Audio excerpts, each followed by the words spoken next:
Hey kids, welcome back to another week of Old Man Plays CFL Weekly Fantasy. Ha.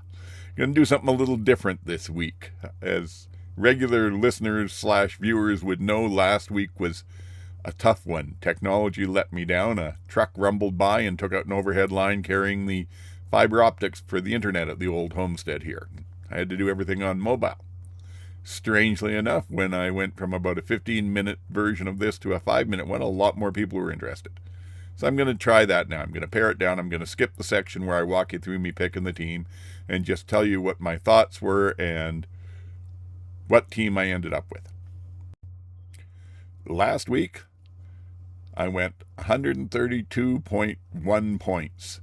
That was good enough to not just win my game against Safimod from Piffles podcast, which is nice, but actually put me at the top score in the league for this week. I don't know that I would have been if Bo hadn't been injured, and I've said before, I would have traded watching Bo the rest of the season for a couple of spots in the standings, but that's how it worked out.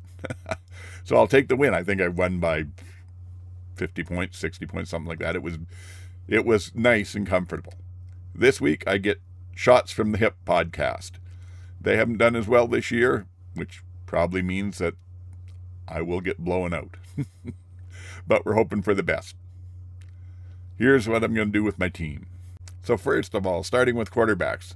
Yeah, there's a few viable options. Unfortunately, Bo is injured, as we all know, which is bad for the tabbies and the league and us fans, and just bad all around.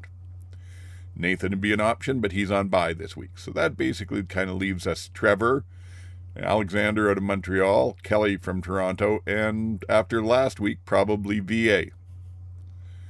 Looking at those, when I went through with them, VA's up against a very good Montreal defense. They're playing on the road, and the chances of duplicating a game like he had twice in a row are rare. There's usually a bit of a letdown, so I'm going to skip VA.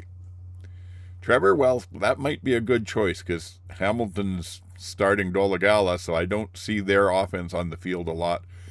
But I have a feeling that if the Riders get up a good lead with AJ back, they're probably going to run a lot. I don't know that Trevor is the best choice there. Alexander against Calgary might be good.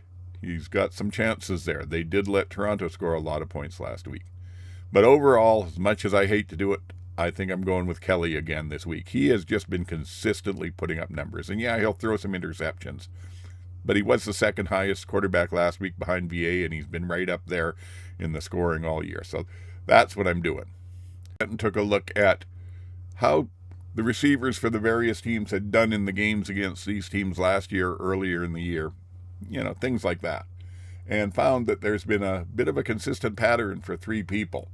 Johnson last year in a couple of games against the Tiger Cats had averaged 8 catches for about 115 yards and a touchdown.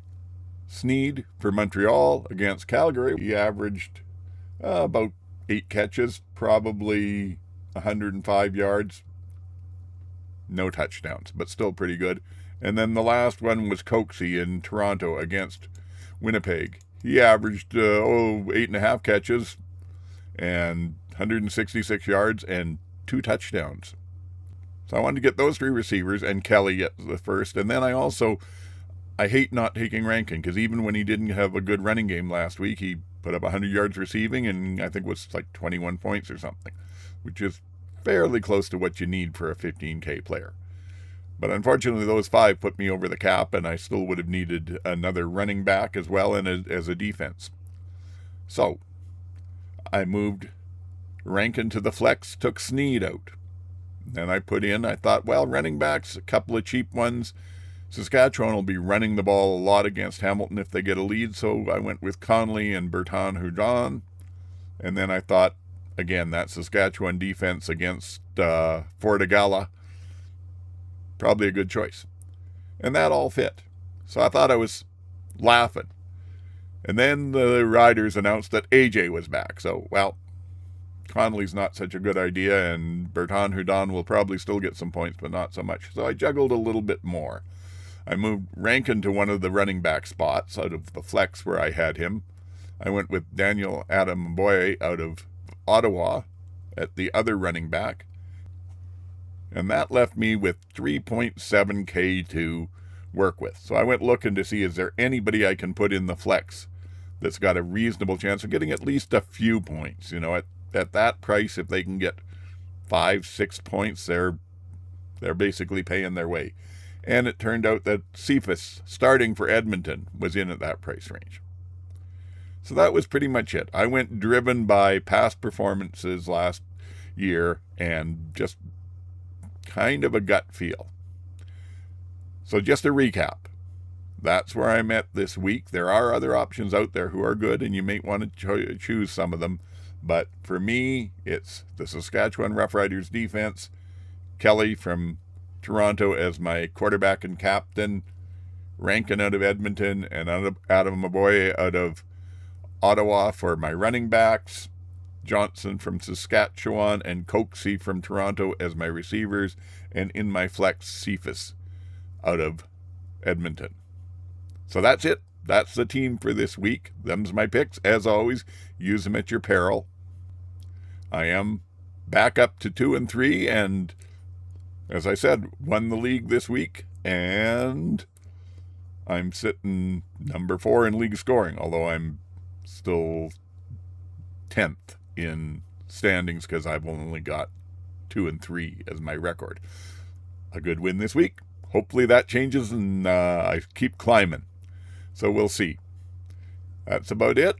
Remember to subscribe if you like this. Check out the flagship show, the CFL Outsiders, that drops on Wednesdays. Drop us a like, put a comment in. Let me know if you like this way of doing it better than what I was doing. And otherwise, I hope you have a good fantasy team this week. I hope the week goes well for you. If you play Pick'em, I hope you're doing well at that.